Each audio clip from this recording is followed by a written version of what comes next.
Ok, chicos, ahora sí, vamos a empezar. Por favor, me confirman si ven la pantalla.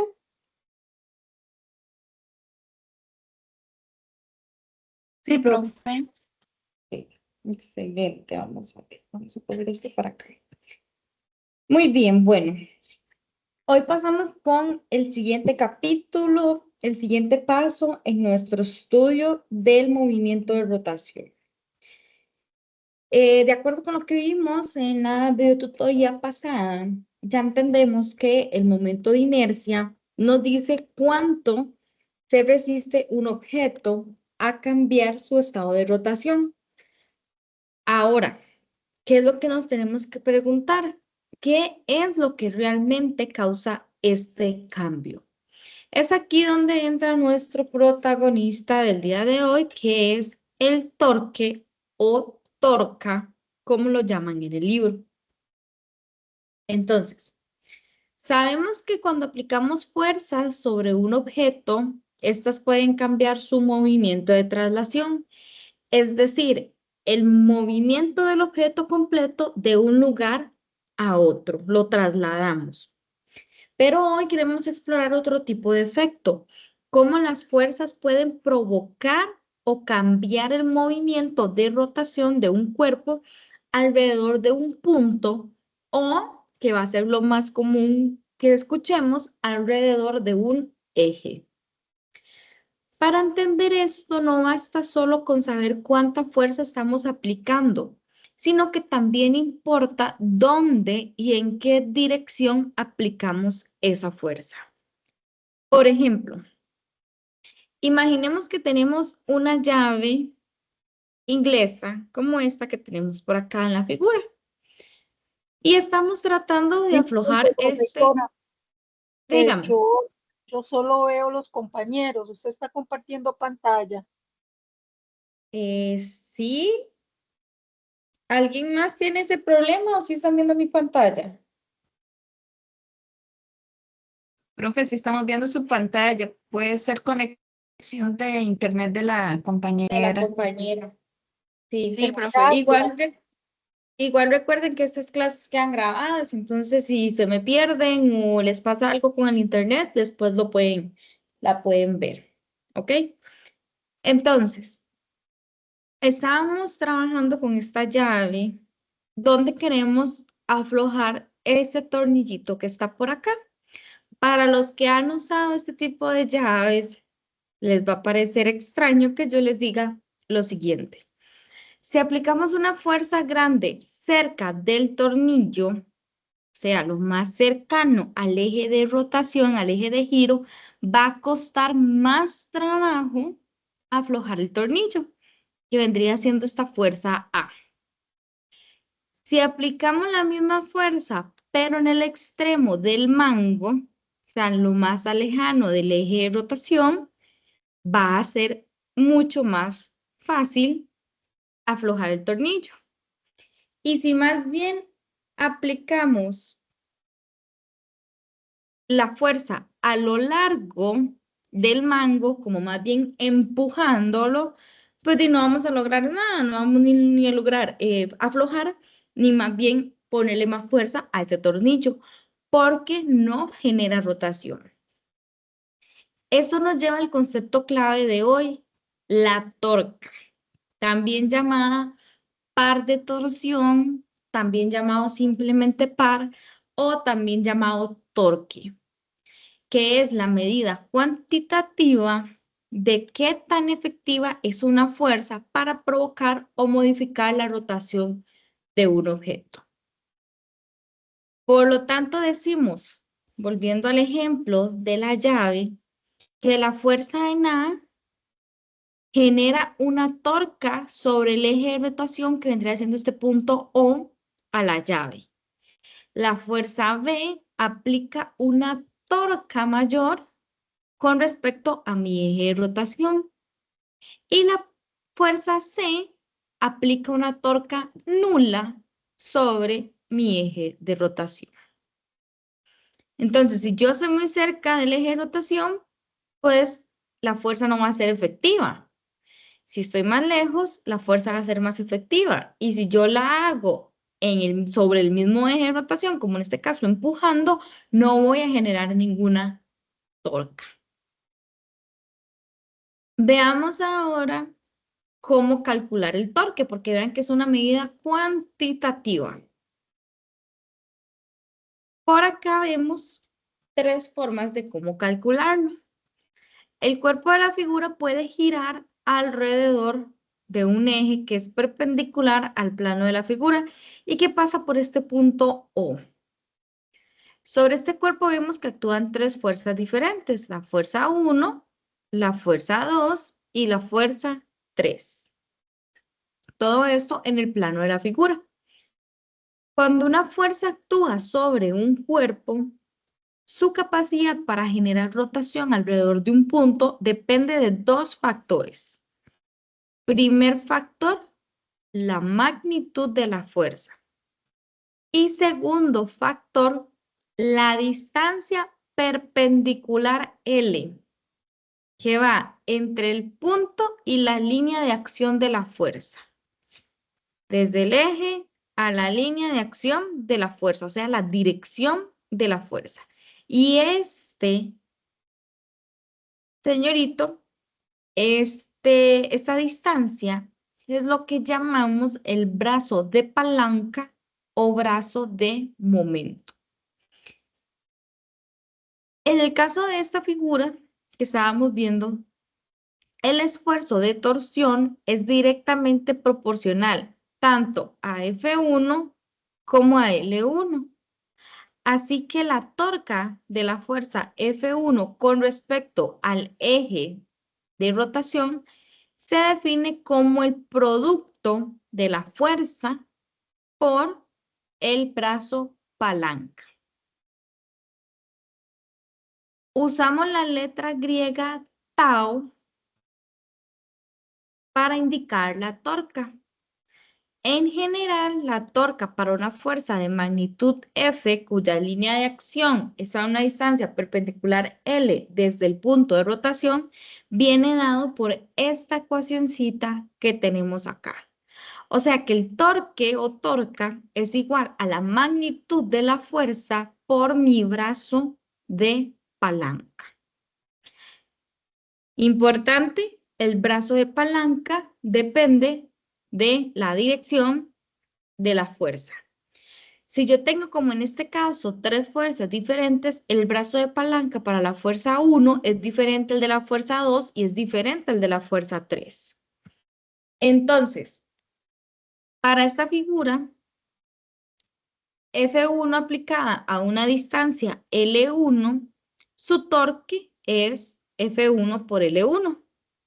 En el caso de la fuerza 2, vean que esta es la línea de acción. Este es mi eje de rotación y el brazo de palanca viene dado por esta línea perpendicular a la línea de acción de la fuerza. Entonces, su torca viene dado por la fuerza 2 por el brazo de palanca 2. ¿Qué sucede con la fuerza 3? Como la fuerza 3 es directamente aplicada a mi punto de rotación, o sea que no tiene brazo de palanca, su torque es nulo. Importante, porque si ustedes ven aquí, esta torca es positiva y esta torca es negativa. Las fuerzas pueden provocar rotaciones en dos sentidos. Sentido antihorario, o sea, contrario a las manecillas del reloj, la torca es positiva, como en este caso. Y sentido horario, como las manecillas del reloj, la torca es negativa. Importante, la unidad en el sistema internacional para la torca es el newton por metro. Veamos ahora esta figura que muestra una fuerza F, véanla aquí, aplicada en este punto P, descrito por un vector de posición R con respecto al punto de giro. Tenemos tres formas diferentes para calcular la torca de esta fuerza. Primera forma, como lo vimos anteriormente, encontrar este brazo de palanca y utilizar la ecuación que acabamos de ver. Segunda opción, determinar este ángulo entre los vectores R y F, donde el brazo de palanca viene dado por R seno de θ, y así entonces tenemos esta ecuacióncita que tenemos por acá. Acuérdense que la forma de encontrar esto es por trigonometría. Y por último, representar la fuerza en términos de una componente radial que va a lo largo de la dirección R y una componente tangencial en ángulos rectos perpendiculares a R. Entonces, la fuerza tangencial es igual a la magnitud de la fuerza por el seno de phi, y la fuerza radial es igual a la magnitud de la fuerza por el coseno de phi. Como la componente radial se da en la misma dirección del vector R, no genera torca con respecto a mi punto de giro. Por lo tanto, la única que va a generarme torca es la fuerza tangencial. Entonces, tres formas diferentes de calcular el torque.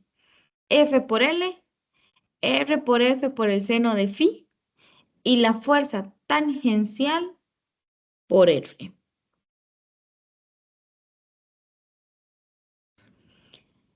Recordemos que en física no solo podemos describir la torca como una cantidad que tiene magnitud, como lo estamos viendo hasta este momento, sino también como una cantidad vectorial, es decir, algo que tiene magnitud y dirección.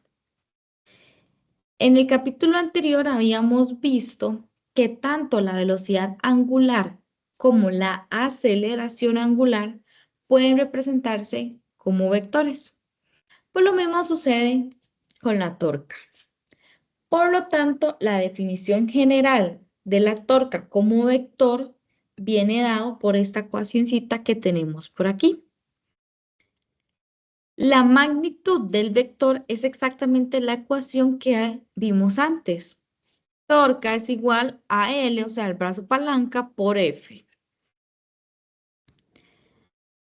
La dirección del vector torca es perpendicular al plano formado por R y F, siguiendo la regla de la mano derecha. Si apuntamos los dedos de la mano derecha en la dirección de R, como en este caso, y cerramos hacia F, el pulgar nos apunta en la dirección de la torca, como lo tenemos por aquí. Si lo tuviéramos al revés, igual pongo mis dedos, mis 4 dedos, en dirección a R y cierro hacia F, me queda el pulgar hacia abajo. En los diagramas como el de esta figurita, podemos ver que hay un punto indicando que el vector sale hacia afuera del plano, o sea, hacia afuera de la página, como quien dice que es una flecha que va hacia cada uno de ustedes, sale de la pantalla, sale del libro. Entonces, un círculo con un punto, o sea, este punto grande rojo, indica justamente eso, que el vector sale hacia afuera del plano. Y un círculo con una cruz, o sea, con una X, indica que el vector entra hacia adentro, valga la redundancia, del plano. Como una flecha que se aleja de cada uno de ustedes y más bien va hacia adentro de la pantalla, más adentro. En la mayoría de los casos nos vamos a centrar en rotaciones alrededor de un eje específico. En esos casos solo nos importa la componente de la torca que apunta a lo largo de ese eje, ya que esa es la que efectivamente produce o cambia la rotación. Entonces, veamos este ejemplo que tenemos por acá. Voy a cambiar esto por el lápiz. Dice, para aflojar una junta de tubería, un plomero ensarta un pedazo de tubo, o sea, una extensión, en el mango de su llave. Se coloca de pie en el extremo del tubo, aplicando todo su peso de 900 newtons en un punto a 0,80 metros del centro de la junta. El mango de la llave y la extensión forman un ángulo de 19 grados con la horizontal. Me piden que encuentre la magnitud y dirección de la torca que se aplica en torno al centro de la junta. Vean que aquí ya viene hecho el diagrama de cuerpo libre. Vemos la fuerza que es aplicada hacia abajo. Esta lineecita que está por acá vendría siendo el R. Y recordemos que esto vendría siendo L, mi brazo palanca, que es perpendicular a la fuerza que yo estoy aplicando. Entonces, podemos utilizar ya sea torque es igual a F por L, torque es igual a F por R por el seno de phi, o bien podemos utilizar que el torque es igual a la fuerza tangencial por R. Sea cual sea, chicos, la fórmula, la ecuación que ustedes escojan, tenemos que llegar al mismo resultado. En este caso vamos a utilizar la ecuación 1. Vean que la ecuación 1 me dice que es la fuerza por el brazo palanca. Y como vimos, el brazo palanca es esa L que está por aquí. Y si ustedes dicen, ah, sí, pero es que yo me acuerdo que la profe en una parte de la presentación dijo que esa L es igual a R por sen de phi.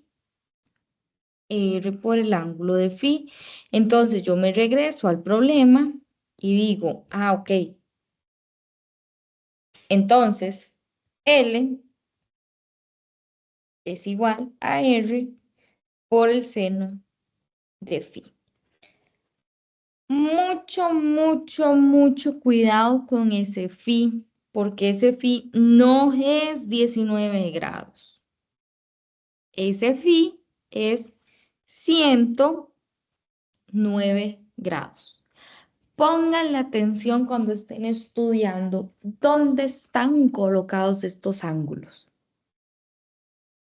Porque el ángulo, si lo vemos al revés, nos puede llevar a hacer el ejercicio incorrecto. Entonces, ya sé que L es igual a R sin de phi. ¿Qué es lo que hago? R es 0,80 metros.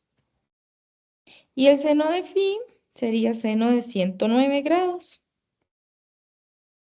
Ustedes colocan esto en la calculadora y les tiene que dar un valor cercano a 0,76 metros. Ya tengo L, por lo tanto, la torca es igual al valor de la fuerza, que es de 900 newtons, por el valor de mi brazo palanca, que vendría siendo 0,76 metros. Ustedes colocan esto en la calculadora y les tiene que dar un valor cercano o igual a 680 newtons por metros. Listo. Eso es todo. Les dejo de trabajo para ustedes. Calcúlenlo usando esta ecuación. Calcúlenlo usando esta ecuación y les tiene que dar exactamente lo mismo que nos dio en estos momentos. ¿Ok? Profe, Dígame. no se le coloca el menos al 900. No, porque es Eso la simplemente para magnitud. indicar.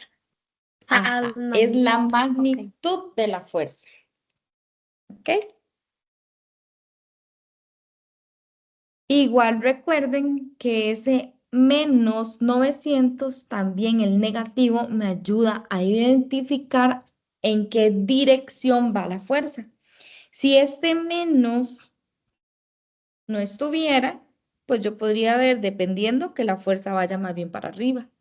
Por supuesto que las indicaciones del problema me van a ayudar a darme cuenta si la fuerza va para arriba o va para abajo. Pero como lo que tenemos que poner es la magnitud de la fuerza, no se coloca el negativo.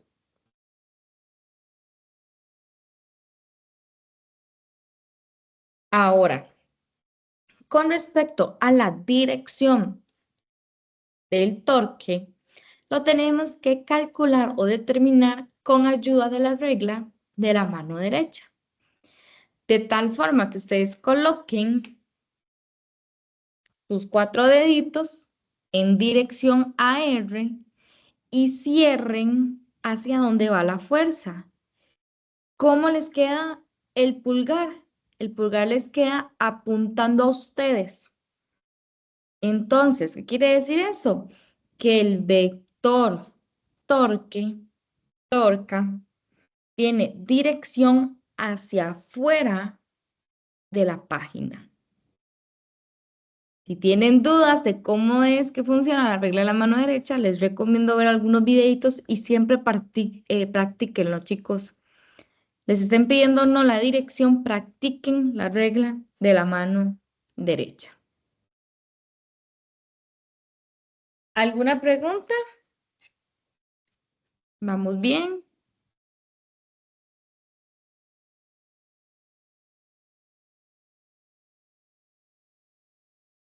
Ok, vamos a seguir.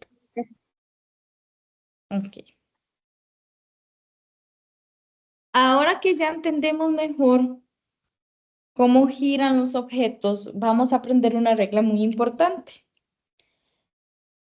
Y es que la aceleración angular, o sea, qué tan rápido cambia esta velocidad de giro, depende de la suma de las torcas aplicadas y del momento de inercia del objeto.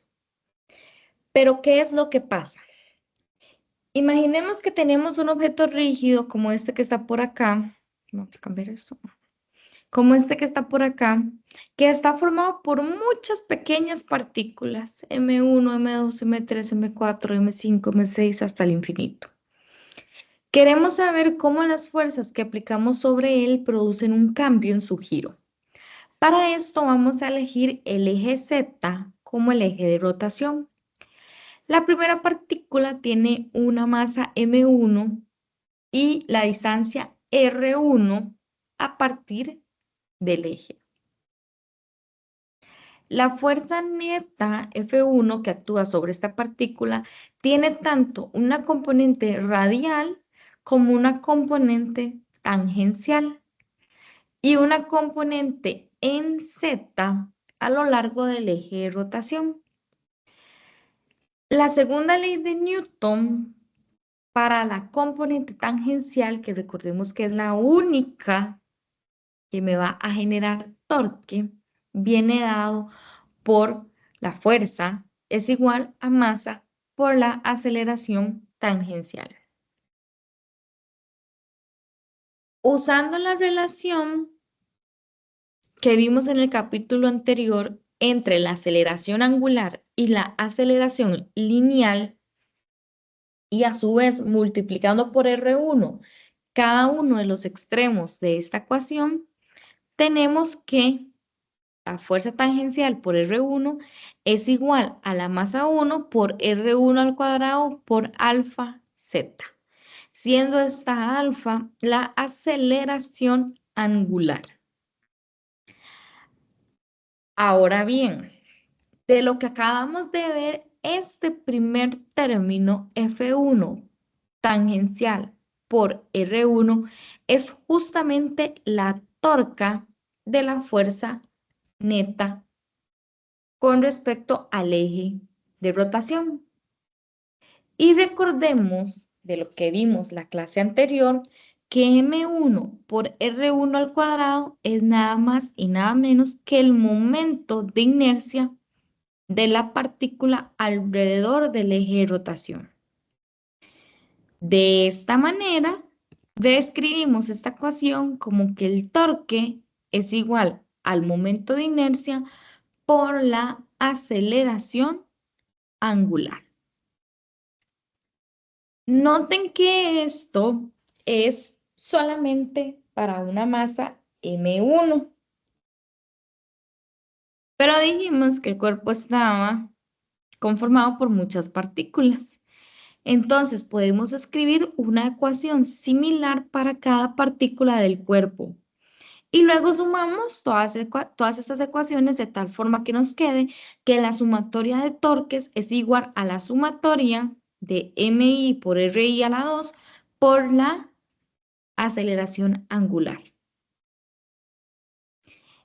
Esto que está en paréntesis es el momento de inercia, total alrededor del eje de rotación multiplicado por la aceleración angular.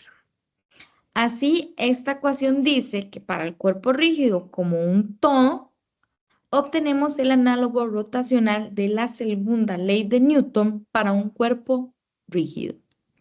Recordemos que la segunda ley de Newton lo que dice es que la sumatoria de fuerzas es igual a masa por aceleración. ¿Qué sucede en el caso rotacional? Que la sumatoria de torques es igual al momento de inercia por la aceleración angular. Veamos este ejemplito que tenemos por acá, que dice, la figura 10.9a ilustra la situación que, ilustra la situación que analizamos en un ejemplo del capítulo anterior usando métodos de energía. Ahora me preguntan cuál es la aceleración del cable. ¿Por qué ya no podemos utilizar el método de energía que vimos en el capítulo anterior? Porque ya no implica aceleración. En lugar de esto, vamos a aplicar la dinámica rotacional para encontrar la aceleración angular del cilindro. Después vamos a encontrar una relación entre el movimiento del cable y el movimiento del borde del cilindro. Y por último, esto se va a utilizar para determinar la aceleración del cable. Entonces, veamos el diagramita que tenemos. El brazo de palanca para esta fuerza viene dado por el radio. Vean que la fuerza va en dirección hacia la izquierda. Ay, mira, no lo cambié. Va en dirección hacia la izquierda. ¿Y qué dijimos que era el brazo palanca? Aquella línea que cae perpendicular a la fuerza, que en este caso pues coincide con el radio del cilindro.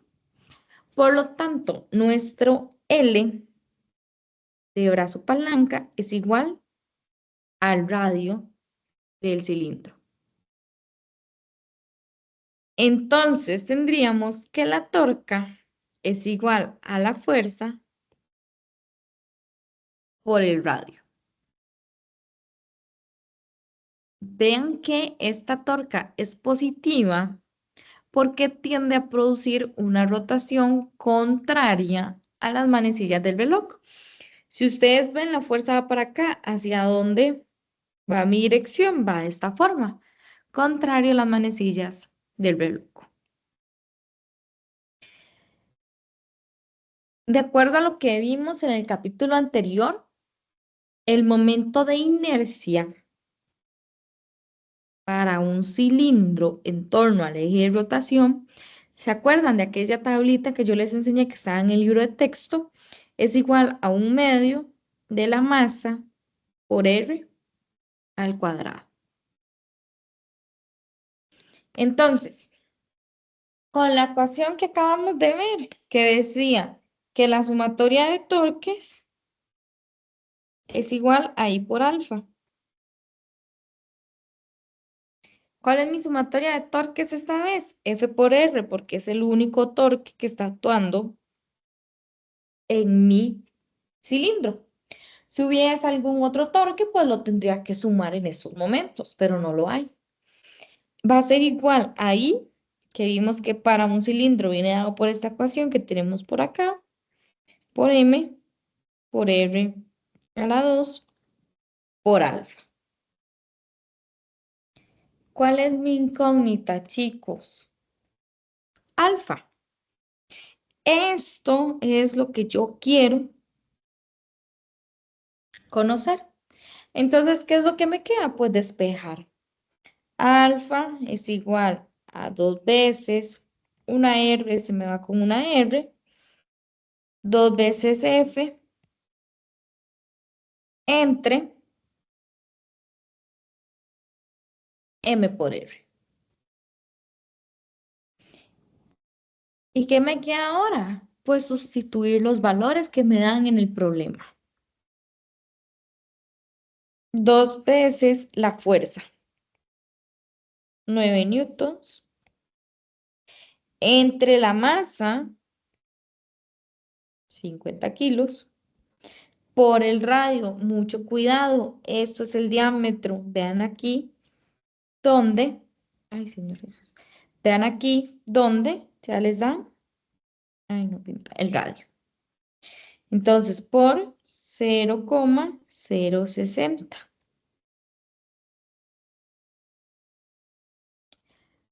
Ustedes colocan esto en la calculadora y les tiene que dar un valor cercano a 6,0 radianes sobre segundo al cuadrado. Si queremos conocer la aceleración lineal del cable, porque recordemos que esta es la aceleración angular, tenemos que utilizar la relación que utilizamos, o bueno, mejor dicho, que aprendimos en el capítulo anterior. A tangencial es igual a R por alfa. Entonces, chicos, al final, ¿qué es lo que me queda si yo quiero conocer la aceleración lineal? Pues sustituir los datos 0,060 por 6,0. Y esto me va a dar un valor igual o cercano a 0,36 metros por segundo al cuadrado.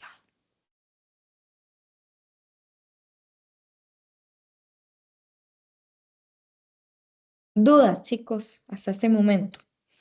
Algo que no les haya quedado claro. O vamos bien.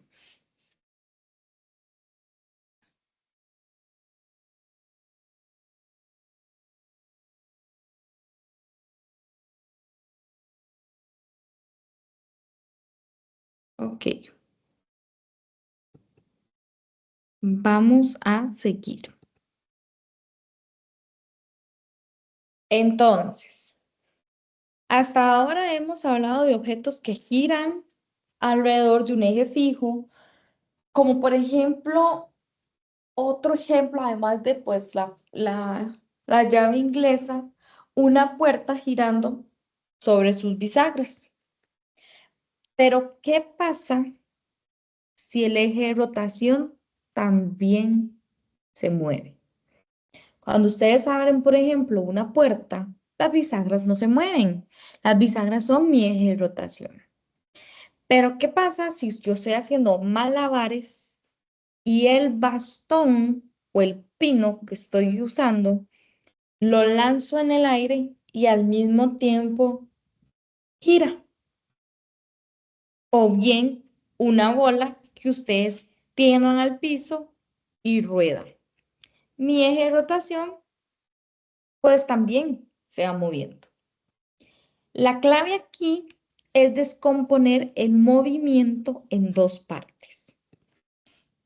El movimiento de traslación, es decir, el movimiento que va a estar asociado al centro de masa, cómo se mueve todo el objeto como si fuera un solo punto, y el movimiento de rotación, que va a ser cómo gira el objeto alrededor de un eje que pasa por ese centro de masa.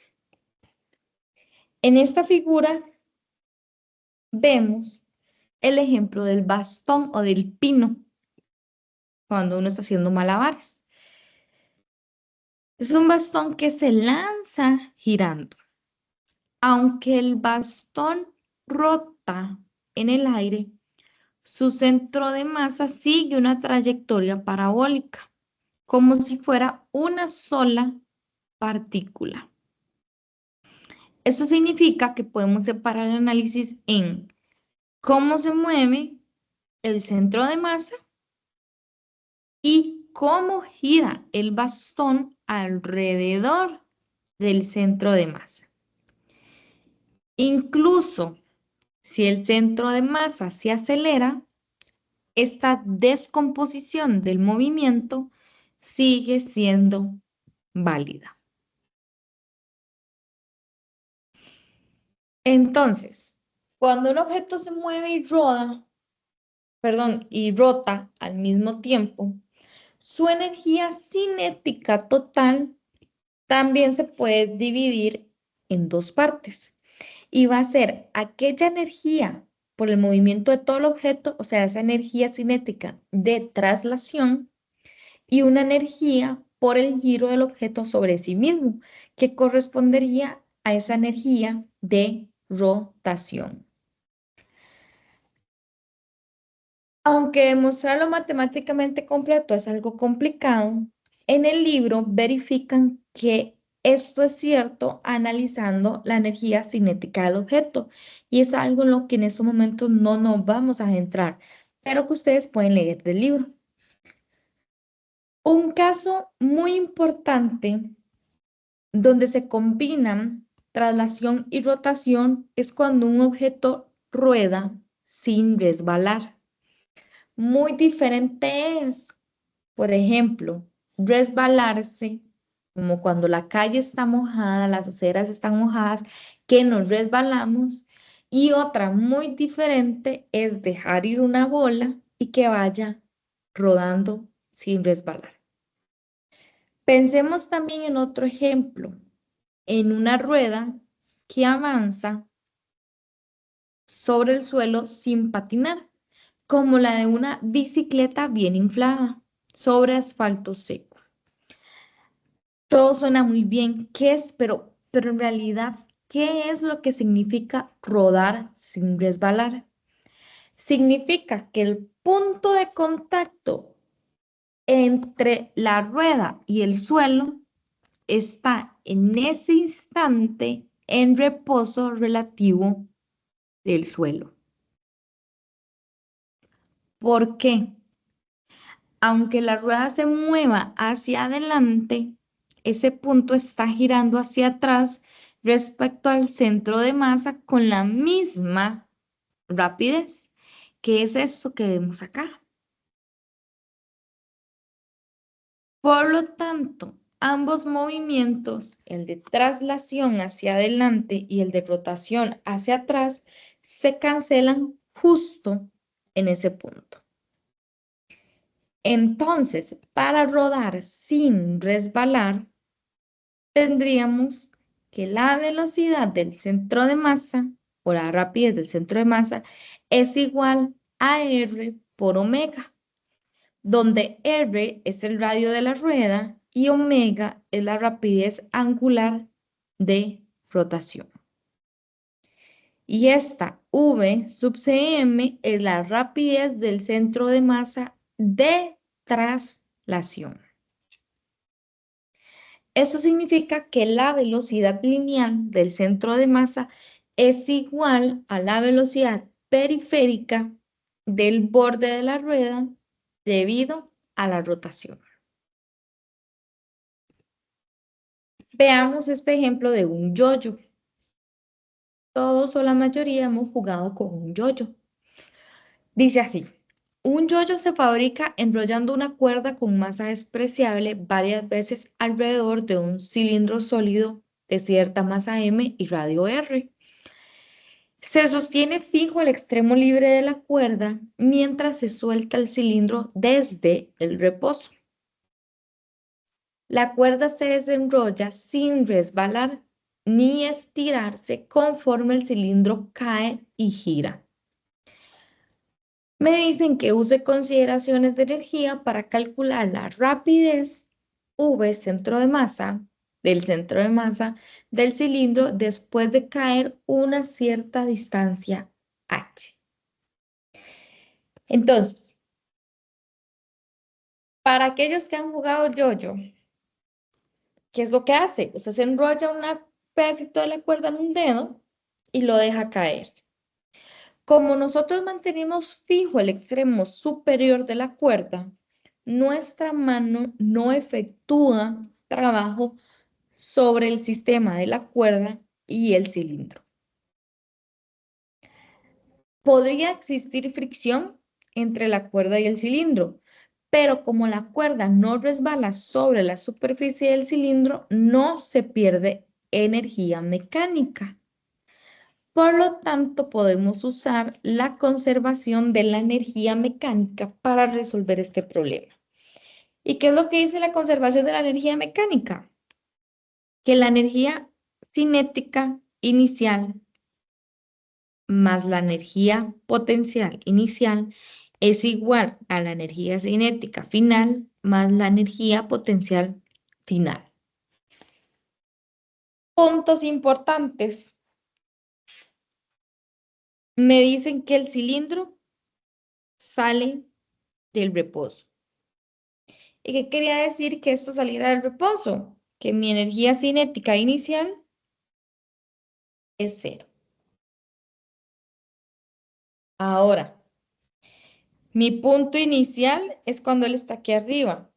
Mi punto final es cuando él está aquí abajo. Cuando ya no hay altura. Por lo tanto, la energía potencial final es 0. Eso ustedes lo saben de física 1. Entonces, la energía cinética final está dada por la ecuacioncita que acabamos de ver, que combina tanto el movimiento de traslación como el movimiento de rotación. Entonces, K2 es igual a 1/2 de la masa por la velocidad del centro de masa al cuadrado, más 1/2 del momento de inercia por, bueno, momento de inercia del centro de masa por omega al cuadrado, o sea, la rapidez angular del cuerpo. Y recuerden que la energía potencial viene dada por mg h, igual que en física 1. Ahora, para un cilindro, como lo vimos en el ejemplo anterior, el momento de inercia viene dado por 1/2 de m por r al cuadrado. Nuevamente, de aquella gran tablita que ustedes tienen en el libro. Y recordemos también del capítulo anterior que omega es igual a la velocidad del centro de masa entre R. Así como teníamos una relación para la aceleración angular y la velocidad lineal, teníamos una relación para la rapidez angular y la rapidez lineal, y viene dado por esa ecuacioncita que tenemos por aquí, que aprendimos del capítulo anterior. Entonces, en una forma un poquito más acomodada, mi energía cinética final viene dado por un medio de mv centro de masa al cuadrado más un medio por un medio de mr cuadrado por v centro de masa entre r a la 2.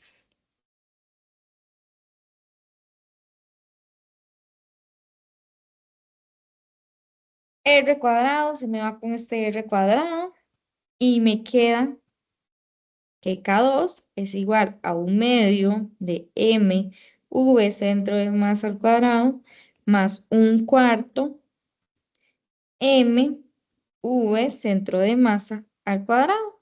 Esto es un 2. Aquí no estoy aplicando física, aquí ya la física se me acabó. Estoy aplicando pura matemática. Y entonces, con esto me doy cuenta que mi K2 en realidad es igual a 3 cuartos de mv centro de masa al cuadrado. Con eso yo vuelvo a esta primera ecuación que tenemos por aquí. Y yo digo, ok, 1 era m h. Y esto va a ser igual a K2, que yo dije que era 3 cuartos de m por v centro de masa al cuadrado. ¿Cuál es mi incógnita, chicos? V centro de masa, o sea, este señorito que tenemos por acá. De nuevo, aquí se me acabó la física, aquí solo me queda matemática y no me queda nada más que despejar esa ecuación. M con M se van. V centro de masa es igual a la raíz cuadrada de 4 tercios de H. Y aquí termina mi problema.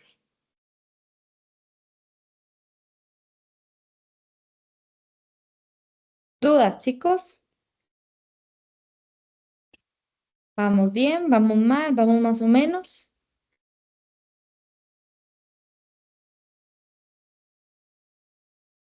Yo voy a ir más o menos.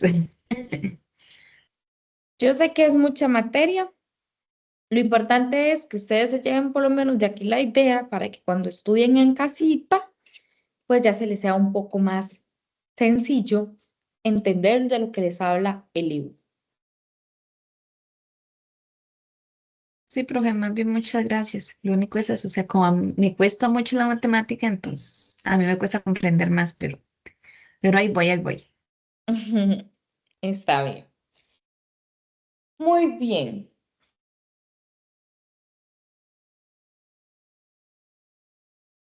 Muchas veces, con muchos objetos de la vida real, nos damos cuenta que cuando un objeto se mueve, la mayor parte del tiempo no solo se traslada, sino que también rota. Para analizar este tipo de movimiento necesitamos dos partes.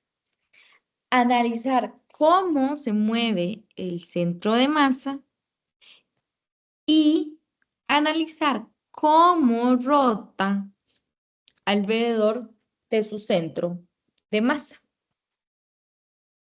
El centro de masa es el punto que representa el promedio de toda la masa del objeto.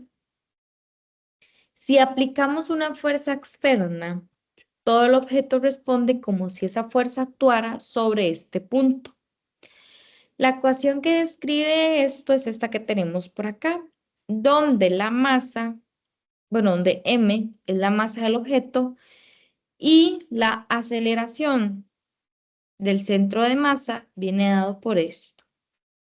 Y tenemos la sumatoria de las fuerzas externas aplicadas. Por ejemplo, si nosotros estamos empujando una caja, podemos calcular cómo se va a mover su centro de masa con esta formulita que está por acá, sin preocuparnos aún de si la caja está girando o no.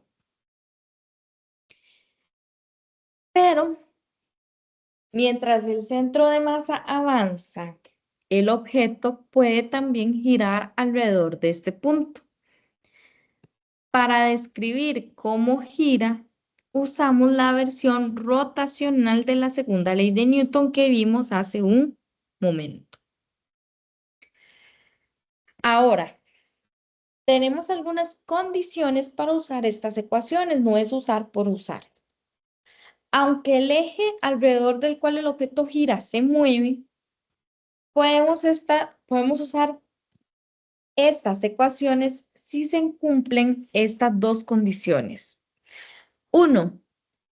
El eje que pasa por el centro de masa debe ser un eje de simetría. Es decir, el objeto es igual a un lado y al otro del eje. No que la mitad es de color rosado y la otra mitad es de color verde. 2. El eje no debe cambiar de dirección. Aunque se mueva de lugar, no debe ni inclinarse ni oscilar. Si esas condiciones se cumplen, podemos analizar la traslación y la rotación por separado, como en este ejemplo que tenemos por acá. Volvemos al tema del yo-yo. Y dice que para el yo-yo que vimos hace un momento, calcule la aceleración hacia abajo del cilindro y la tensión de la cuerda. Como podemos aplicar las dos ecuaciones que vimos por allá, una de estas, recuerden que decía que la sumatoria de fuerzas externas es igual a la masa por la aceleración del centro de masa. Una vez, chicos, que ustedes vean sumatoria de fuerzas, la cabecita de una vez se los tiene que asociar a un diagrama de cuerpo libre. Un diagrama de cuerpo libre que aprendimos a hacer en física 1. ¿Y cuáles son las fuerzas que están afectando a este objeto? La fuerza que está presente en todos, el peso. Y por ser una cuerda, sabemos que hay una tensión. ¿Ok? En este caso, el problema marca para acá negativo y para abajo positivo, contrario a lo que nosotros pues generalmente estamos acostumbrados a. Entonces, la sumatoria de fuerzas, masa por la gravedad menos la tensión, es igual a la masa por la aceleración del centro de masa. Y de acuerdo con la otra ecuacioncita que me describe la rotación del eje, sabemos que la sumatoria de los torques es igual a I, momento de inercia, por alfa. ¿Cuál de estas dos fuerzas son las que me generan torque? Solamente la tensión.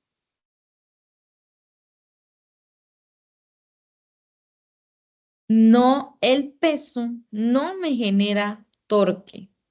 Por lo tanto, la sumatoria de torques sería T por R igual al momento de inercia, que como vimos desde hace unos cuantos ejemplos, para un cilindro es 1/2 de m por r cuadrado por alfa.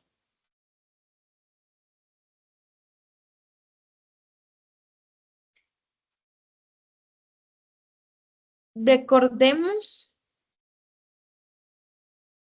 la expresión que ya conocíamos, donde la aceleración del centro de masa es igual a r por alfa.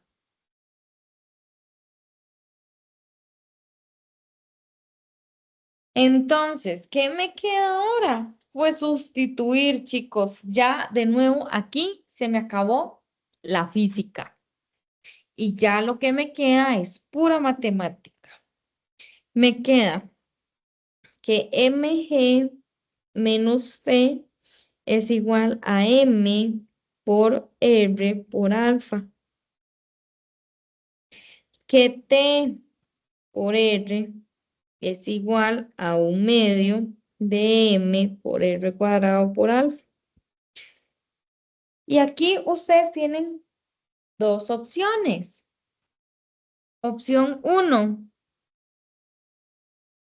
despejo de mi ecuación 1 la t y la sustituyo en mi ecuación 2. Despejo la t de mi ecuación 2, la sustituyo en la ecuación 1.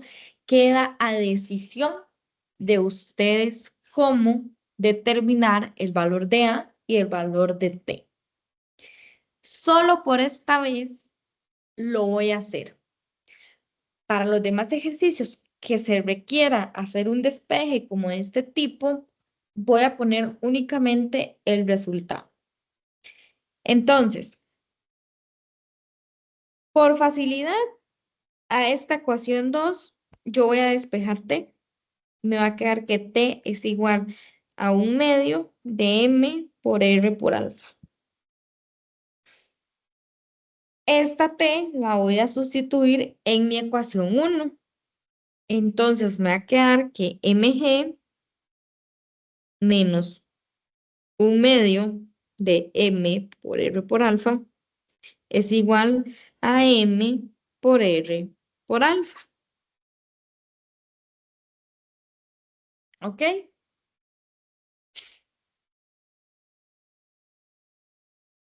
¿Qué hago ahora? Y pues mg es igual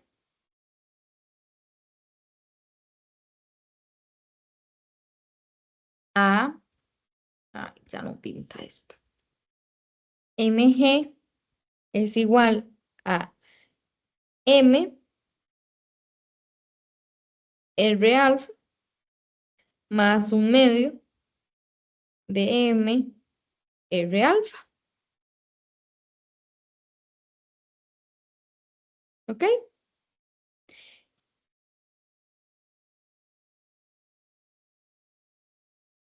Entonces, m se cancela y me queda que g es igual a... ¿Cómo pongo el borrador? Vamos a ver, para borrar esto.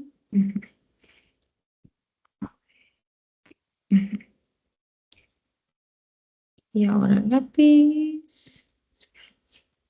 A R alfa por 1 más 1/2, que sería 3/2. De aquí yo lo que hago ya es despejar el alfa. Alfa es igual a 2 veces G entre 3R.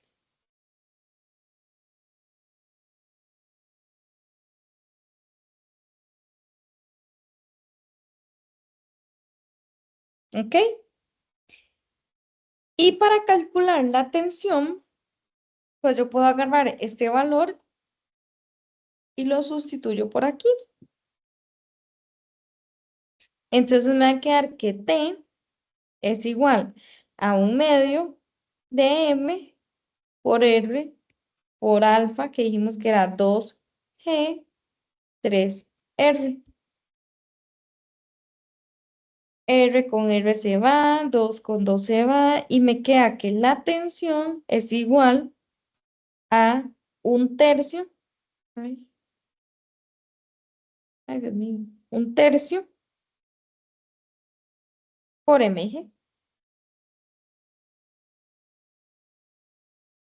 Y si lo que yo quiero es entonces calcular la aceleración hacia abajo del cilindro, vean que eso es lo que me piden. Lo que me están pidiendo es a este señorito. Entonces, la aceleración del centro de masa es igual a R por alfa. Acá está alfa. 2G entre 3R. Cancelo, cancelo y me queda que la aceleración del centro de masa es igual a 2G entre 3. Nuevamente, chicos, la matemática, perdón, la física se me acabó aquí. Una vez que la física se me acaba, lo que me queda es pura matemática. Si les cuesta el despeje de ecuaciones, mi recomendación es practiquen desde ya. Porque es importante que ustedes recuerden cómo despejar las ecuaciones. Profe, tengo una pregunta. Dígame. Nada más, ¿cómo fue que hizo para pasar de 1 medio a 3 medios? Aquí, en la parte de la tensión, Sí. ¿ok? Vea que tengo un 2 en el denominador, tengo un 2 en el numerador, cancelo y cancelo. No, profe, más Entonces, bien lo en único que la me queda... otra parte, perdón. En la de la derecha.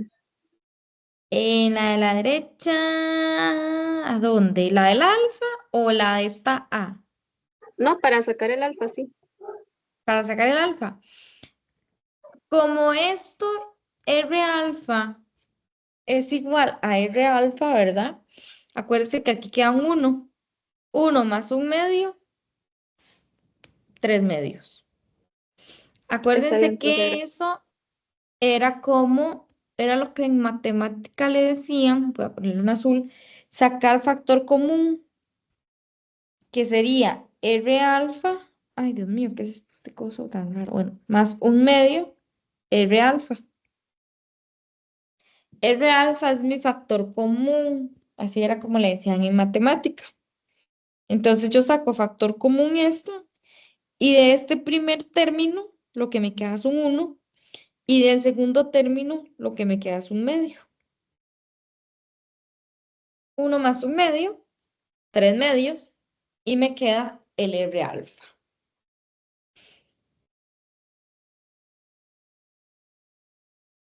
¿Alguna otra pregunta, chicos?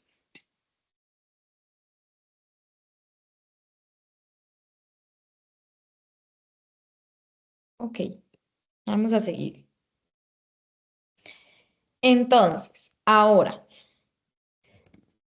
cuando hacemos girar algo, como cuando vamos pedaleando una bicicleta, girando un motor o empujando un carrusel, estamos haciendo trabajo sobre un objeto en rotación.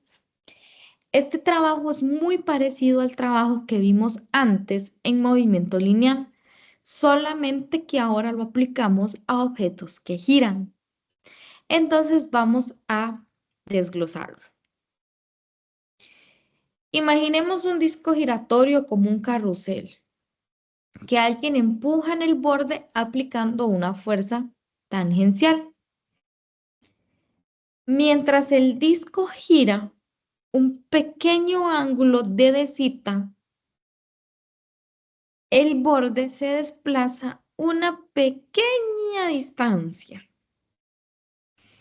De física 1 sabemos que el trabajo es igual a la fuerza por el desplazamiento, de tal forma que la derivada del trabajo es igual a la fuerza tangencial por la derivada de ese desplazamiento. Pero en rotación, el trabajo es igual a la fuerza tangencial por R por esa diferencial o ese diferencial en el ángulo. Ahora, de lo que hemos visto a lo largo de la clase, este F tangencial por R es igual a la torca que ejerce la fuerza. De esta forma, el diferencial de trabajo es igual a la torca multiplicado por el diferencial del ángulo. Imaginémonos ahora que el disco gira desde cierto ángulo inicial hasta un ángulo final 2. Entonces, el trabajo total viene dado por esta integral que tenemos por aquí.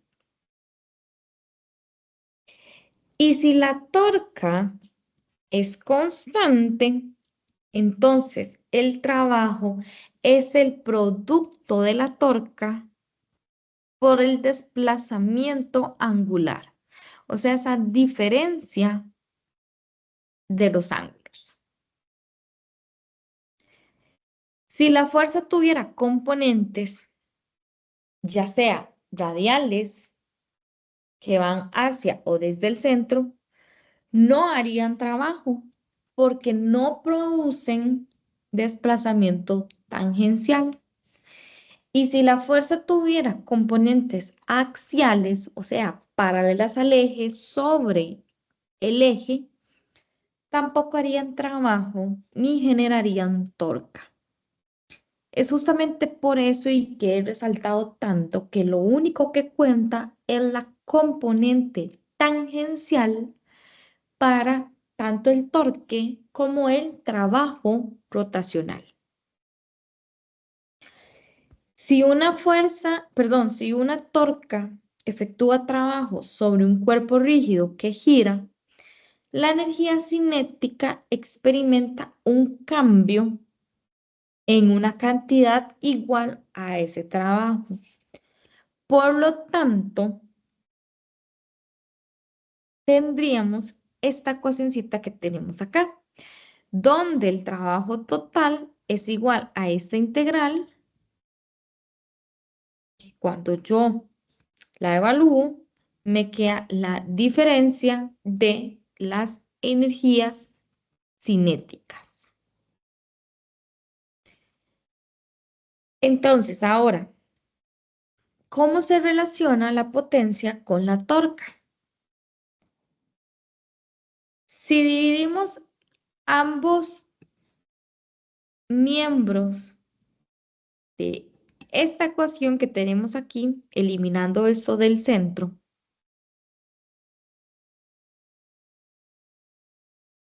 en un intervalo de dt, durante el cual ocurre el desplazamiento angular, encontramos que la diferencial del trabajo respecto a un cierto intervalo de tiempo es igual al torque por la diferencial del ángulo en cierto intervalo de tiempo. Porque el torque no se deriva tampoco, porque recordemos que el torque es constante. Entonces, este primer término dW entre dt es la rapidez con la que se efectúa trabajo o potencia. Y este segundo término de dcita entre ddt es la velocidad angular. De esta forma es que yo encuentro que la potencia es igual a la torca por la velocidad angular. Veamos este ejemplo que tenemos por aquí, que dice, un motor eléctrico ejerce una torca constante de 10 newtons por metro sobre una piedra de afilar montada que tiene un momento de inercia de 2,0 kilogramos por metro cuadrado en torno a su eje. El sistema parte del reposo. Calcula el trabajo W efectuado por el motor en 8 segundos y la energía cinética K de la piedra de afilar en ese momento. ¿Qué potencia media desarrolló el motor? Entonces, la torca es constante. Eso quiere decir que la piedra de afilar tiene una aceleración angular constante también. Entonces, tenemos que, ¿qué dato nos da el problema?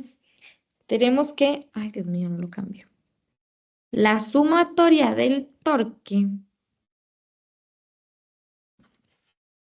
es igual, ay, bueno, ya que vamos a escribir con este, es igual a 10 newtons por metro.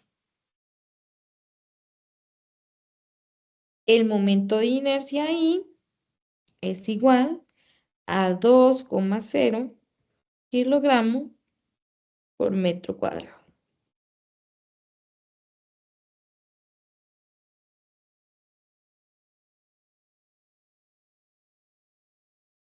La sumatoria de torques es igual a I por alfa. Alfa es igual a la sumatoria de torques entre I. 10 entre 2. O sea que alfa es igual a 5 radianes sobre segundo al cuadrado. Déjenme cambiar este lápiz porque así no puedo. Ok. Entonces, según la ecuación que vimos en el capítulo anterior, cuando hicimos aquella relación, chicos, entre el movimiento rectilíneo uniformemente acelerado con el movimiento rotacional, tenemos que la diferencia del ángulo es igual a 1/2 de alfa por t a la 2. Entonces, esta diferencia del ángulo es igual a 1/2 por 5 por t a la 2, que el t es 8 segundos.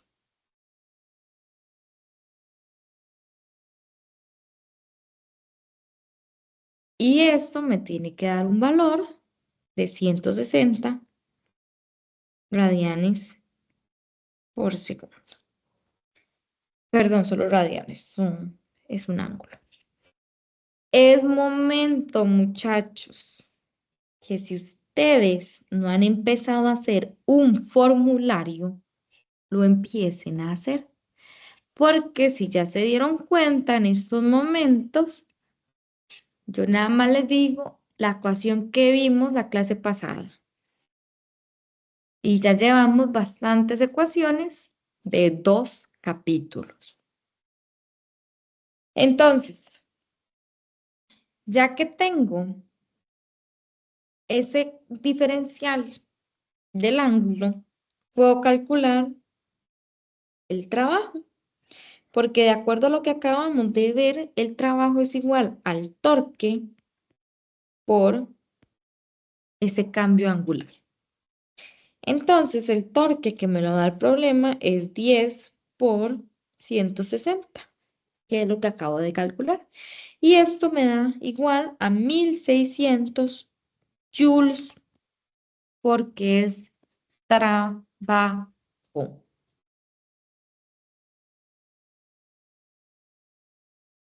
Luego, me piden la energía cinética.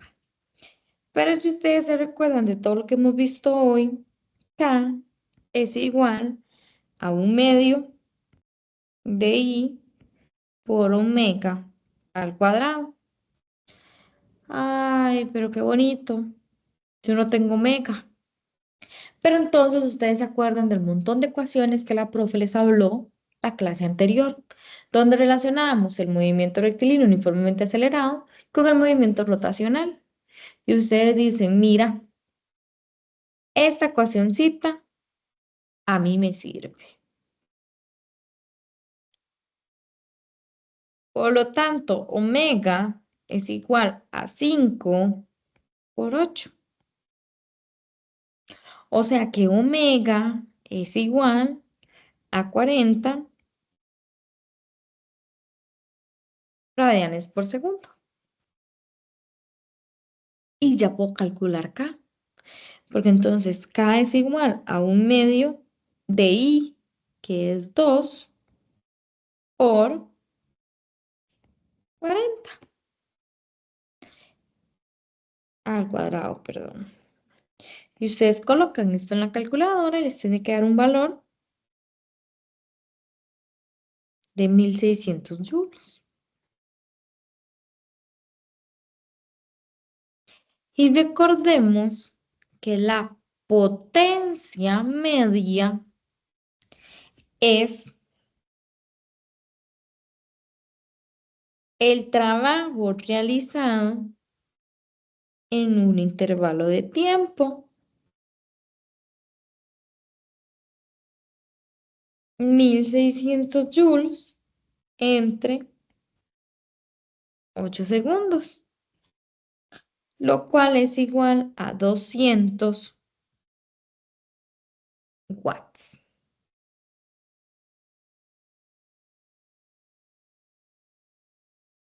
Vean que hay mucho que aprendimos del capítulo anterior. Por eso les digo que es importante que repasemos.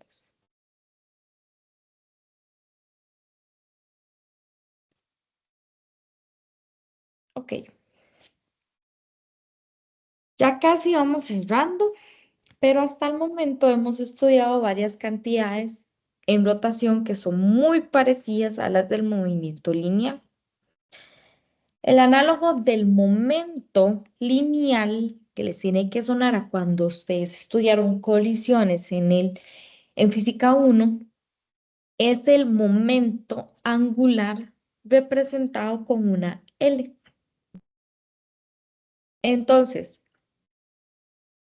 así como la torca, que viene siendo un análogo a la fuerza, están relacionadas, el momento angular está relacionado con el momento lineal, de tal forma que R es el vector de posición respecto a un origen O y P corresponde al momento lineal, que de física 1 ustedes se acuerdan que P es igual a M por V.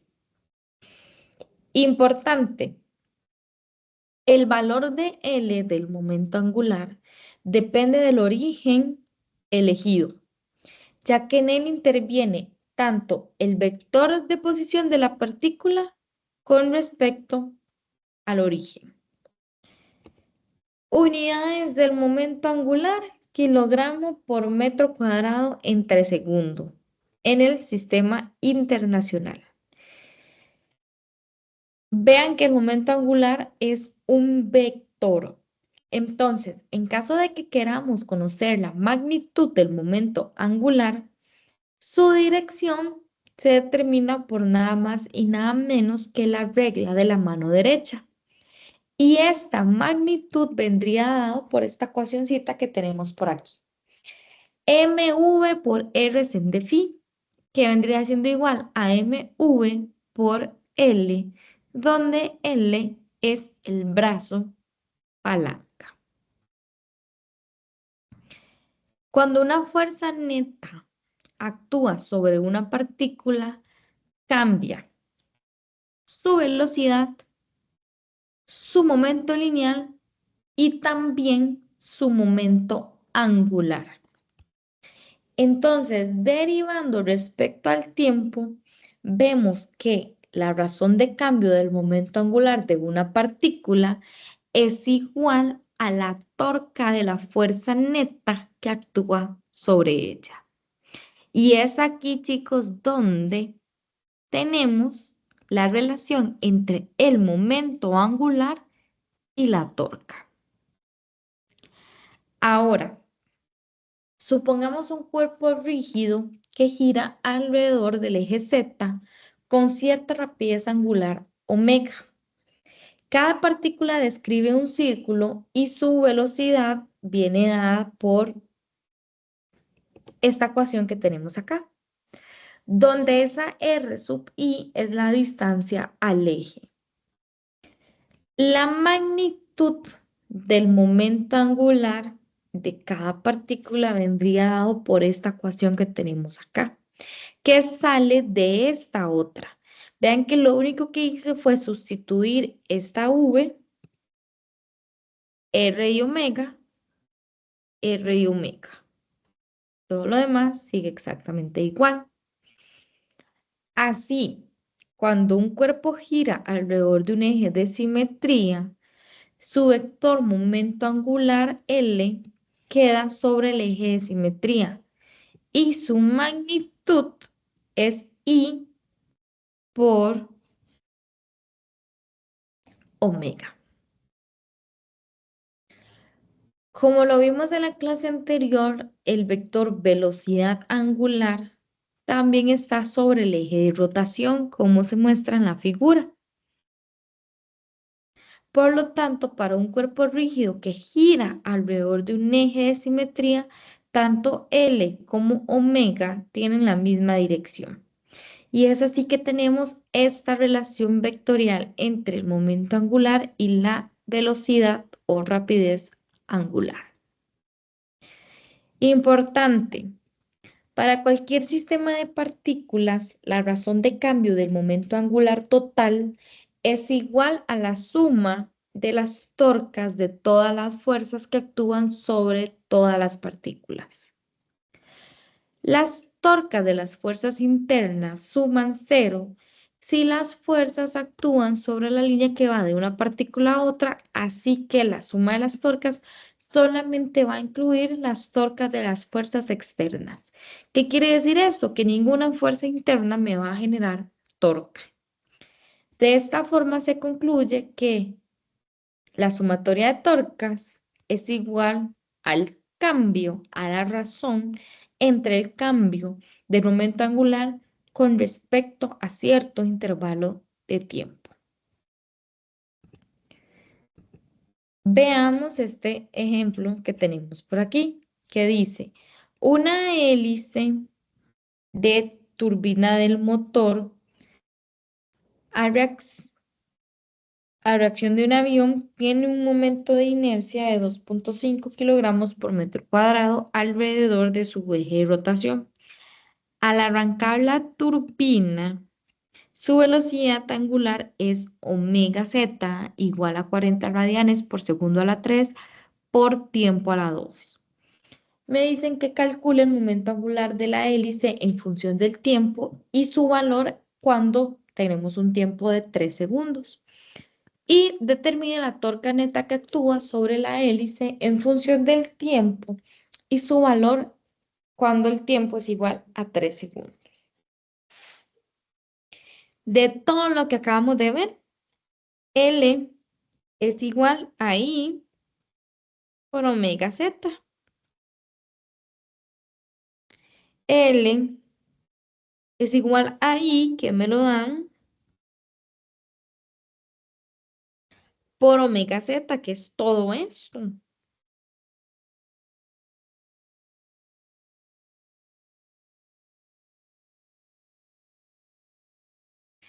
Entonces, mi momento angular en función del tiempo viene dado por L igual a 100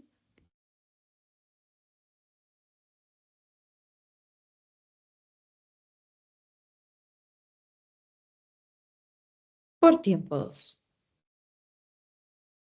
Tan, tan. No tengo nada más que hacer.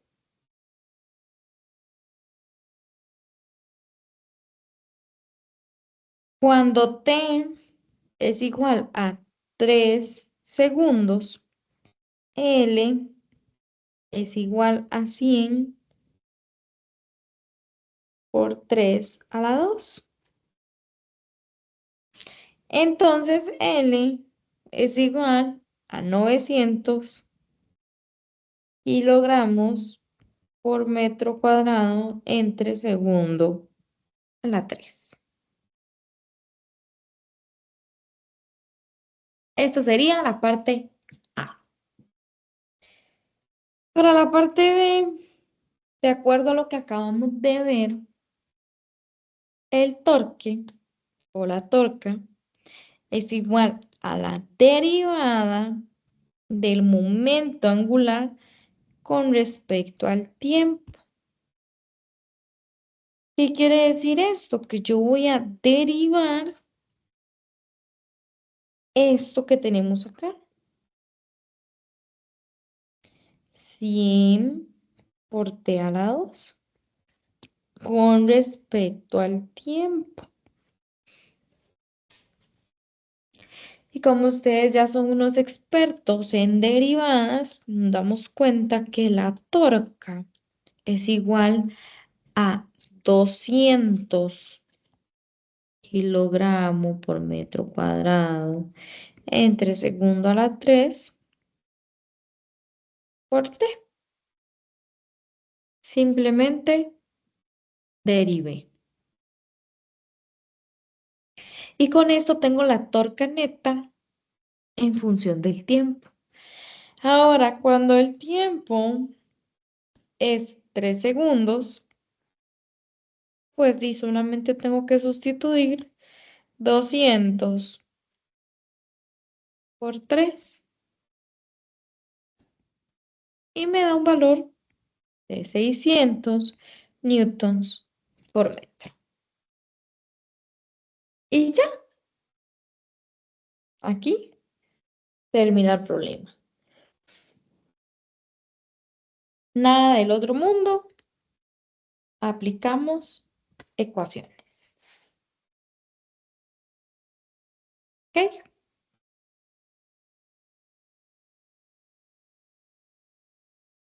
Para ir cerrando.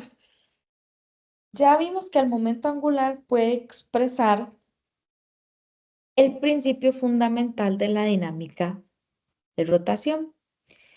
También es la base del principio de conservación del momento angular. Como lo vimos en Física 1, como la conservación de la energía y del momento lineal, este es un principio universal. ¿Qué quiere decir, chicos, que sea un principio universal?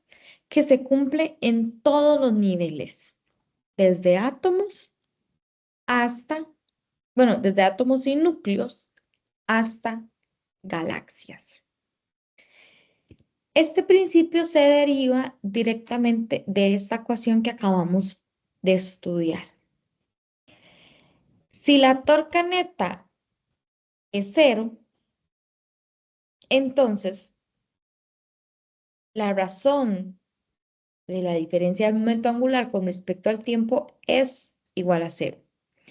Lo que significa que al no haber un cambio en el momento angular, ¿cómo es ese momento angular? Constante. Si la torca externa neta que actúa sobre un sistema es 0, el momento angular total del sistema es constante. Y eso es lo que dice la conservación del momento angular. Un ejemplo curioso, cuando un gato cae, para aquellos que son amantes de los gatitos o tienen un gatito en casa, si ustedes ven a un gato cuando va cayendo, el gato va torciendo su cuerpo en varias direcciones, como lo vemos en esta figurita que está por aquí. ¿Por qué él va torciendo su cuerpo? Porque al final lo que él quiere es aterrizar de pie. Pero durante todo este proceso, a pesar de que él va cambiando, el momento angular total del sistema, o sea, del gatito, se conserva. ¿Por qué? Porque sigue siendo 0. Esa diferencia no existe. Esto lo aprovechan también, por ejemplo, los trapecistas, los clavadistas o los patinadores cuando hacen giros. Imaginemos que un trapecista se lanza del columpio con los brazos y las piernas extendidas, más o menos como este que tenemos acá, solo que con las piernas más extendidas, girando en sentido antihorario.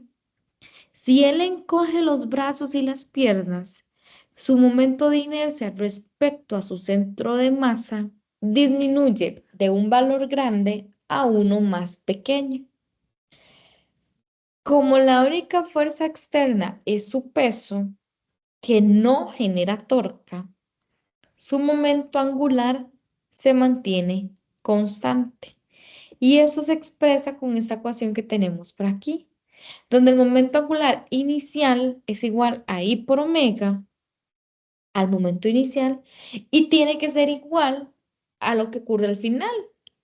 Eso es lo que ustedes siempre han visto con este tema de conservación del momento lineal o bien de la energía. Lo que sucede al inicio tiene que ser igual a lo que sucede al final. Veamos un par de ejemplitos. Un ágil profesor de física se pone de pie en el centro de una mesita giratoria y sin fricción. Con los brazos extendidos horizontalmente y una mancuerna de 5 kilos en cada mano. Se le pone a girar sobre un eje vertical dando una revolución cada 2 segundos. Me piden que calcule la velocidad angular final del profesor si él pega las mancuernas a su abdomen. Su momento de inercia sin las mancuernas es de 3 kilogramos por metro cuadrado con los brazos extendidos y baja a 2.2 kilogramos por metro cuadrado si coloca las manos en el abdomen. Me dicen que las mancuernas están a 1 metro del eje al principio y al final está a 0,20 metros. Y esto es lo que yo les decía ahora. Cuando él está estirado, tiene un momento de inercia mayor que cuando se encoge. Y cuando se encoge, él empieza a girar más rápido. Entonces, no tenemos torcas externas actuando alrededor del eje vertical. Por lo tanto, el momento angular será constante. De esta forma es que yo puedo entonces utilizar la conservación del momento angular. Y para esto vamos a utilizar la última ecuación que yo les di, que dice que lo que, que lo que sucede al inicio,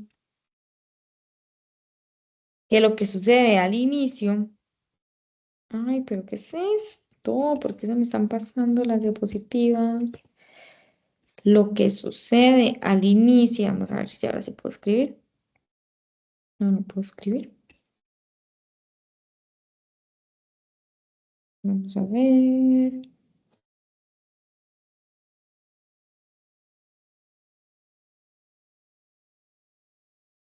¿Qué es lo que sucede?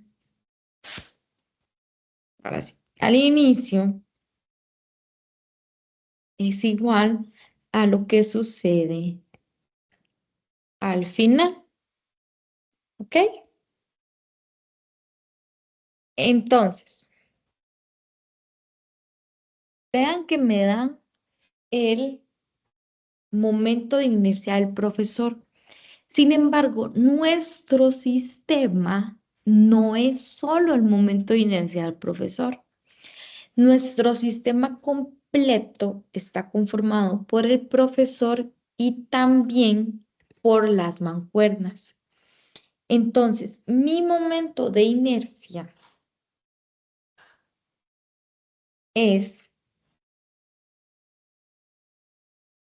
el momento de inercia del profesor más el momento de inercia de las mancuernas. Tratamos a cada mancuerna como una partícula de masa m. Por lo tanto, lo que cada mancuerna me va a aportar al momento de inercia es m por r cuadrado, donde r es la distancia perpendicular al eje de rotación de la mancuerna hacia la mancuerna. Entonces, ¿qué es lo que ocurre al inicio? Tenemos que el momento de inercia al inicio sería el momento de inercia del profesor con los brazos extendidos más el momento de inercia provocado por cada mancuerna. Y como son dos mancuernas, yo multiplico esto por 2.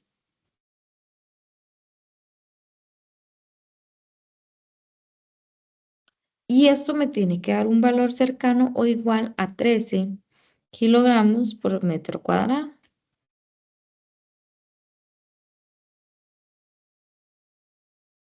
Vean que me dice que él da una revolución cada 2 segundos.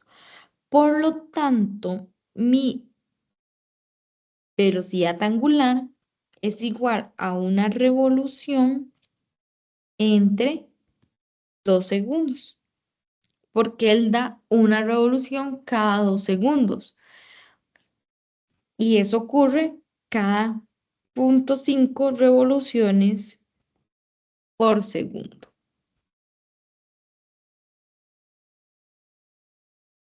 ¿Qué pasa cuando el profesor encoge sus brazos?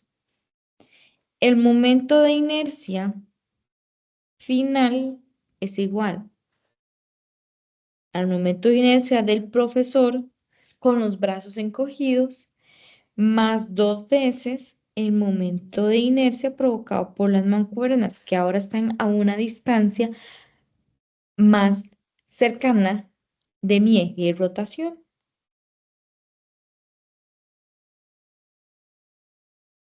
Ustedes colocan eso en la calculadora, les tiene que dar un valor cercano o parecido a esto que está por aquí. Entonces, vean que mi incógnita era la velocidad final del profesor, la velocidad angular final. Entonces, de esta ecuacioncita que está por acá, yo puedo ver que mi omega 2 es igual a I1 por omega 1 entre I2.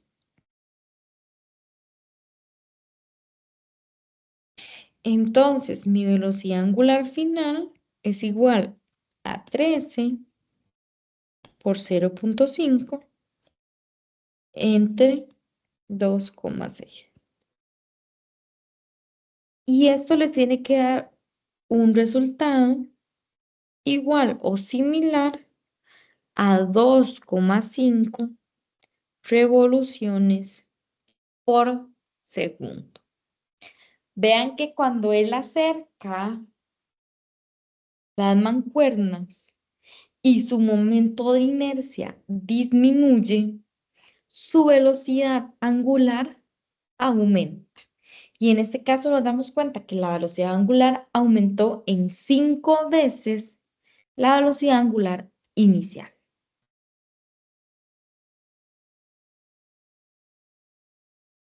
¿Qué es lo importante de ver, chicos? Tratemos todo como un sistema. Veamos qué es en realidad mi sistema. Mi sistema no era solamente el profesor. Mi sistema también eran las mancuernas. Y vean que es muy parecido a cuando vimos colisiones en física 1, que decíamos qué sucede al inicio y qué sucede al final.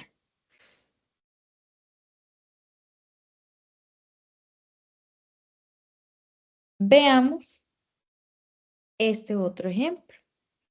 que dice, una puerta de 1 metro de ancho y masa de 15 kilogramos tiene bisagras en un costado, de modo que puede girar sin fricción sobre un eje vertical. Una bala de 10 gramos de masa con rapidez de 400 metros por segundo pega en el centro de la puerta en dirección perpendicular al plano de la puerta y se incrusta dentro de esta. Calcule la rapidez angular de la puerta. ¿Se conserva la energía cinética? ¿Sí o no? Nuevamente, ¿cuál es mi sistema? La puerta y la bala. No hay torca externa alrededor del eje definido por las bisagras, por lo que se conserva el momento angular con respecto a este eje. Vean que ya tenemos aquí en esta figurita nuestro esquema de qué es lo que está sucediendo. El momento inicial es el de la bala. ¿Y por qué es el de la bala? Porque es el que se está moviendo. Originalmente, la puerta está en reposo. Entonces, el momento angular inicial de la bala es igual a la masa de la bala por la velocidad de la bala por L.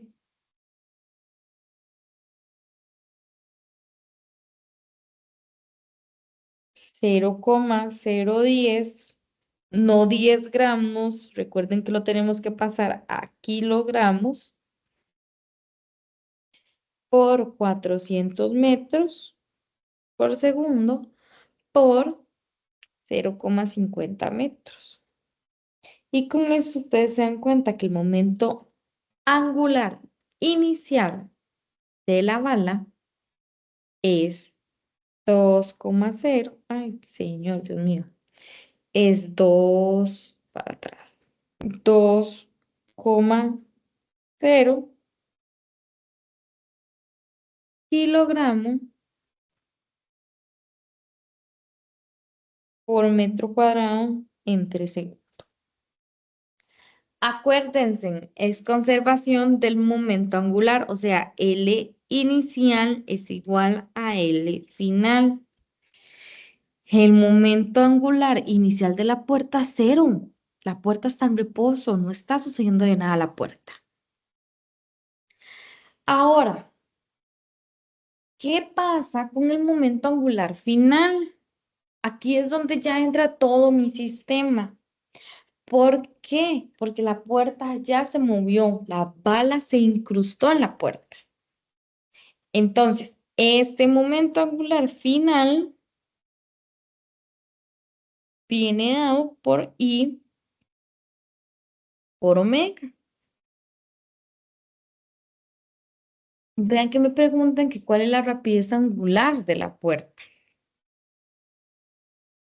Entonces, esta I es la I del sistema, que es igual al momento de inercia de la puerta más el momento de inercia de la bala. Entonces, de nuevo con la tablita de los momentos de inercia de los cuerpos rígidos más comunes, nos damos cuenta que el momento de inercia para una puerta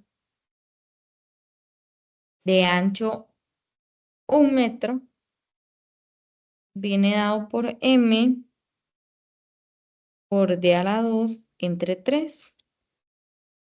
O sea, 15 por 1 a la 2 entre 3. Y esto es igual a 5,0 kilogramos por metro cuadrado. Y el momento de inercia de la bala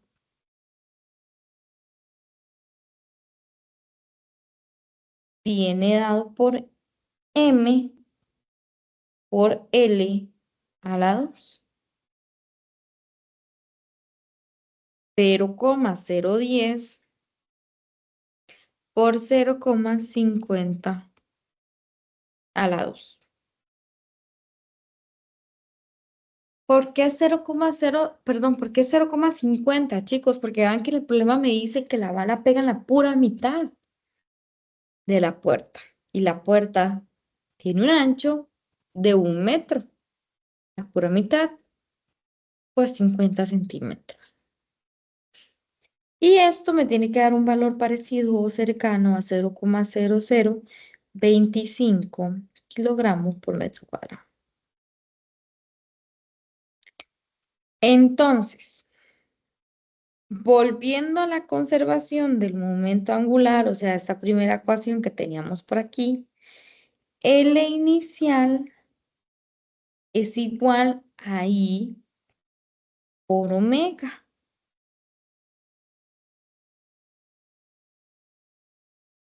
Omega va a ser igual al L inicial entre I.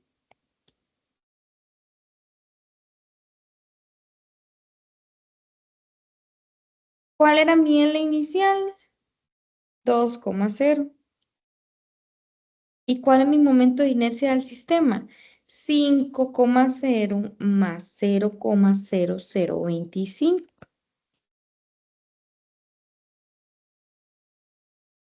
Si ustedes colocan esto en la calculadora y les tiene que dar un valor cercano o igual a 0,40 radianes sobre segundo. ¿Se conserva o no la energía cinética? Pues la energía cinética inicial sería la energía cinética, pues, de la normal, la que conocemos de física 1. Un medio de m por velocidad al cuadrado. Si ustedes colocan esto en la calculadora porque le afecta solamente a la bala,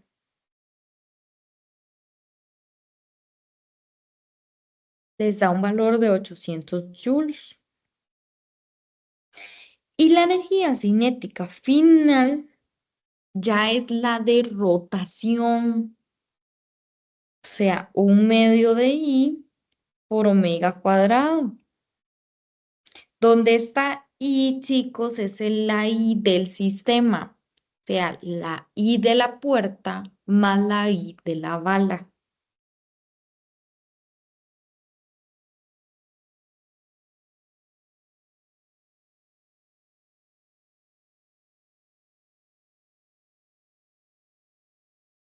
Y esto me da un valor de 0,40 joules. Se conserva la energía cinética. K inicial es diferente a K final. Por lo tanto, no hay conservación de la energía cinética. Y eso ustedes lo tuvieron que haber esperado de su conocimiento de la conservación del momento lineal. Su conocimiento en colisiones. ¿Por qué? Porque ¿qué tipo de colisión es esta, chicos? Es una colisión inelástica. Entonces, las fuerzas que actúan no son conservativas. Y es por eso que la conservación de la energía cinética no se da. Pero vean nuevamente que lo que hacemos es considerar qué sucede al inicio, qué sucede al final, quién se está moviendo, quiénes se están uniendo y así sucesivamente. Dudas, chicos. Algo que de primera entrada no haya quedado claro. Profe, una pregunta, ¿y donde ya, digamos, desarrolla? Yo veo que no escribió kilogramos, eso ya no precisa escribirlo. ¿A dónde? Digamos que donde está la flechita, donde dice 5,0 más 0 en la fracción, No, por decirlo así, en la división, ¿ok? Ah, ok. no es necesario. Cuando ustedes estén aplicando las ecuaciones, chicos, podemos dejar de lado las unidades. Al final, que lo que a mí me importa, que en el resultado final estén las unidades. Que si para ustedes es mejor ponerlas desde el inicio, lo pueden hacer, pero hay veces que por cuestión pues de espacio no nos alcanza. Siempre y cuando el resultado final tenga las unidades correctas, no hay ningún problema.